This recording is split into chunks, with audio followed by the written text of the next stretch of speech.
is to listen to the voice of the people. To go contrary to this overwhelming decision of the majority would be to betray the unity path that the whole party have paved for us. With this, I have no other choice than to look at the interest of the party than at my own interest. I have therefore, after consultation and reflection and spiritual introspection, decided to take the united party path rather than the divided party path towards the next phase of the journey. I am therefore withdrawing from the race to lend my support to the united movement to ensure our great party stays on the united path to wrest power from the National Democratic Congress.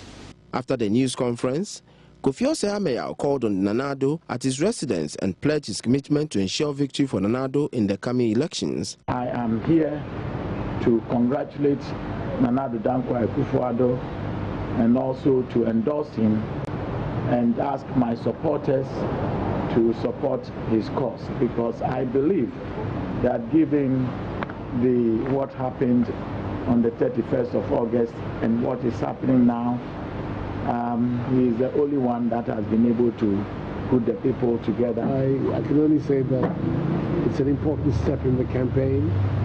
I'm hoping very much that his inclusion and now his addition to our campaign is going to strengthen it.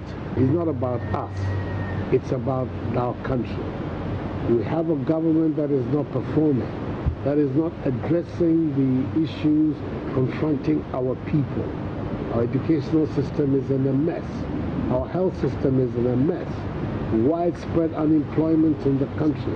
Our economy is in a serious state, which has now meant that we're having to go for an IMF bailout. These are the facts. Agriculture is having problems. Osei Ameyaw's position today is a full endorsement of this position. I think that he's to be congratulated in the decision that he has taken. Osei Ameyaw's withdrawal leaves only 3 contestants out of the 5 shortlisted: Nana Akufo-Addo, Alanche Mantin and Francis Adenimo in the final round of the contest for the NPP's nomination.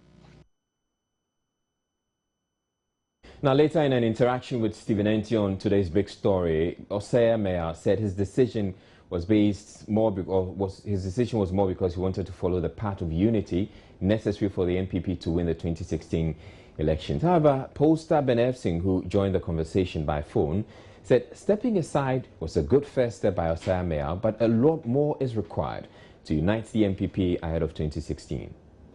The fact that he's stepping down does not guarantee unity. He can't be in isolation.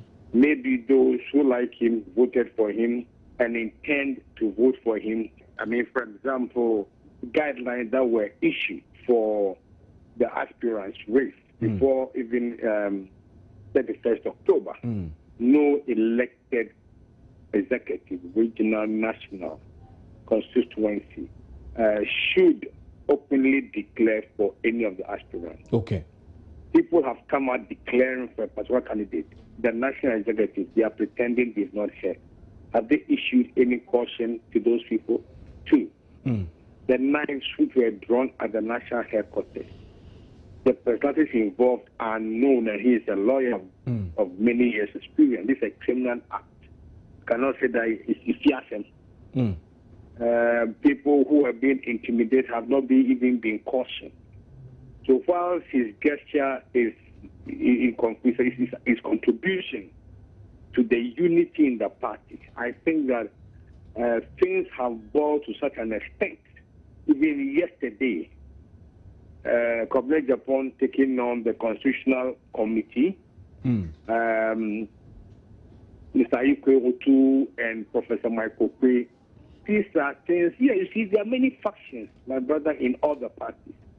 But when The party itself does not recognize that leaders to these factions are causing problems. As you say, they pretend when their mother or father is dead and they say they are asleep. Within 3-4 days, when the body starts decomposing, they rush the body to the mortuary. I think that they must recognize that, yes, it's a good offer, but that will not. If the Alan and Adenimo decide to step down today, does not mean that there's unity in the party. What I'm saying is that all these gentlemen, they can all decide. Akufo-Addo needs the floating voters. And I think that the NPP have done themselves a great disservice.